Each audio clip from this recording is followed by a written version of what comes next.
প্রকৃতি হলো অপরূপ সৌন্দর্যের লীলাভূমি, আর সেই সৌন্দর্য উপভোগ করার জন্য আজকে চলে আসলাম মোংলা পশুর নদীর পাড়ে।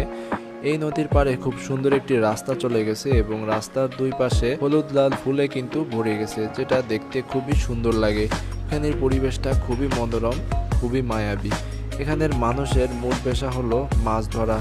তারা এই পশু নদী থেকে মাছ ধরে জীবিকা নির্বাহ করে। আর এখানে বিকালে আসলে সূর্যাস্তটা খুব সুন্দর উপভোগ করা যায়। একদম সমুদ্রের পাড়ে সূর্যাস্ত যেমন উপভোগ করা যায়, এখানেও ঠিক তেমন উপভোগ করা যায়। এখানের পরিবেশটা অনেক মায়াবী, অনেক মনোরম।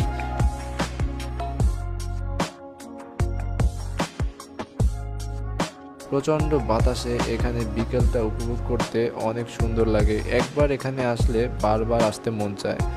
তবে এখানের মানুষের একটি বড় সমস্যা আছে, সেটা হলো আশেপাশে এখানে সব পানি হলো প্রচণ্ড লবণাক্ত। তাদের টিউবওয়েলে প্রচণ্ড লবণাক্ত পানি আসে, যার জন্য এখানে সবাই বৃষ্টির পানি ধরে রাখে বড় একটি ট্যাঙ্কে। সেই ট্যাঙ্কের পানি তারা বছর ভরে পান করে।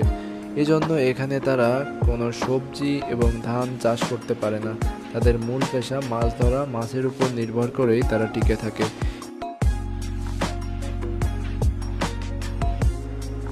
এখানে নদীটা পার হলেই কিন্তু আমাদের একমাত্র ম্যানগ্রোভ বন সুন্দরবন দেখতে পারবেন।